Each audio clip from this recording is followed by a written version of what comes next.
नमस्कार और आप सभी का स्वागत है मेरे इस प्रोग्राम में। मैं आज बात करना चाहूँगा लेस्टर में हुई घटनाओं के ऊपर। ये घटनाएं पिछले एक हफ्ते में हुई हैं और उससे पहले भी हुई हैं। समय की व्यस्तता के कारण मैं थोड़ा बिजी था, इसलिए इस पे ज़्यादा बात नहीं कर पाया। लेकिन ये जब घटनाएं मैंने देखी न्यूज़ चैनलों पे, यूट्यूब पे और बहुत सारे शोज़ में, तो मुझे अंदर से बहुत बुरा लगा। और मुझे बुरा इसलिए लगा क्योंकि मैं भी काम के सिलसिले में कई बार देश के बाहर गया हूँ। लेकिन जब भी मैं कभी बाहर गया पिछले 10-15 सालों में, मैंने ऐसी कोई घटना नहीं सुनी थी जहाँ पे हिंदुओं के ऊपर हमले शुरू हो गए हों, और वो भी मॉब के द्वारा संगठित तरीके से, एक योजनाबद्ध तरीके से। और ये घटना देखते ही जब मैंने इसको टीवी चैनलों पे देखा, और मैंने यूके के कई टीवी चैनलों को भी देखा, उसमें तो कुछ और ही बताया जा रहा है जो मेरे समझ से परे था।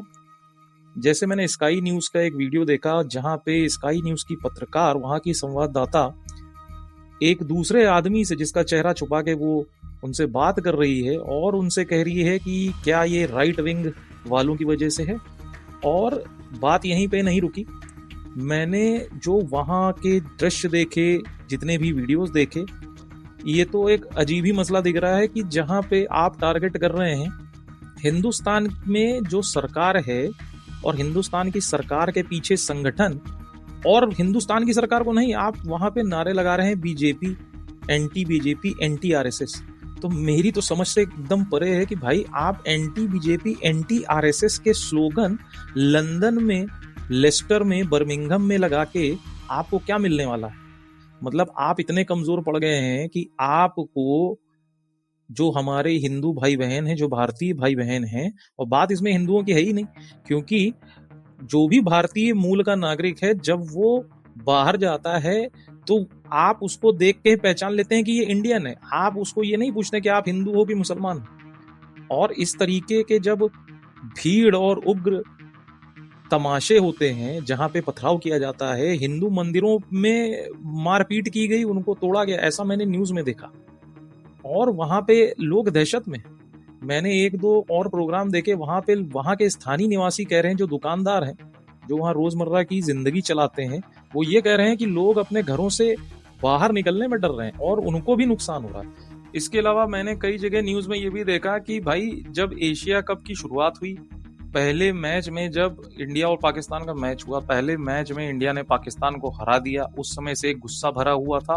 और जैसे ही दूसरा मैच हुआ इंडिया और पाकिस्तान के बीच, और जैसे ही पाकिस्तान हार गया, जैसे ही, माफ कीजिएगा, दूसरे मैच में जैसे ही पाकिस्तान ने इंडिया को हरा दिया, जो वहां पे पाकिस्तानी समर्थक थे और जो भी दूसरे समुदाय के लोग हैं, मुस्लिम समुदाय के लोग हैं, मुझे इसमें कोई तकलीफ नहीं कहते हुए, क्योंकि मैं किसी के बुरे के लिए नहीं कह रहा हूं, तो जो दूसरे समुदाय के लोग हैं वो वहां पे पहुंच गए और उन्होंने इसके, इंडिया की हार पे उन्होंने जाके तोड़ फोड़ करनी चालू कर दी। हिंदू मंदिरों को उन्होंने निशाना बनाया, वहां के लोकल लोगों को निशाना बनाया। और ये बहुत ही ज्यादा शर्मनाक है। आप दो तरीके देखिए, मैंने कई लोगों के कमेंट भी पढ़े, वहां के लोकल निवासियों ने, स्थानीय लोगों ने, और जो अंग्रेज हैं, जो इंग्लिश हैं, जो ब्रिटिश हैं, उन्होंने भी बहुत सारे न्यूज चैनल और प्रोग्राम्स में अपने जो कमेंट दिए, उन्होंने ये कहा कि भाई इसमें आरएसएस और बीजेपी वाला क्या मसला है। और दूसरी बात, खेल को खेल भावना से देखना चाहिए।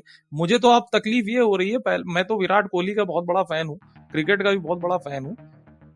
तकलीफ ये है कि आप कई बार दृश्य ऐसे देखेंगे टीवी में कि जब भाई इंडिया मैच हार जाए या जीत जाए, इंडिया के कप्तान हो, इंडिया के खिलाड़ी हो, वो एक दूसरे, चाहे वो पाकिस्तान के खिलाड़ी हो, आप विराट कोहली को कई बार देखेंगे वो हाथ मिलाते हुए, थैंक यू कहते हुए, कॉन्ग्रेचुलेशंस कहते हुए, तो वो तो एक खेल भावना से कहते हैं। लेकिन यहाँ तो ये उल्टा हो रहा है।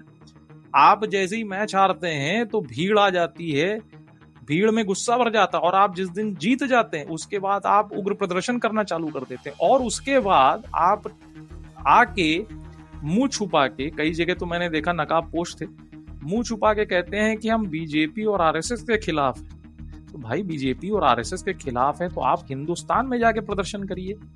इससे ज्यादा मेरी तकलीफ ये है, जो मेरे वहां पे दोस्त यार हैं, जो मेरे भाई बहन हैं, और मेरे ही नहीं, बहुत सारे भारतीय, कनाडा ले लीजिए, अमेरिका ले लीजिए, यूके ले लीजिए, साउथ अफ्रीका ले लीजिए, दुनिया भर में कहाँ पे भारतीय नहीं है। अगर आप ये सब करेंगे तो भाई इससे आप क्या संदेश देना चाहते हैं? तो ये थी मेरी एक छोटी सी बात। माफ कीजिएगा पिछले 10 दिनों में मैं इसको कवर नहीं कर पाया, लेकिन मैं कोशिश करूंगा ऐसे मुद्दे वापस लाता रहूं और आप सबसे इन पे चर्चा करता रहूं। धन्यवाद।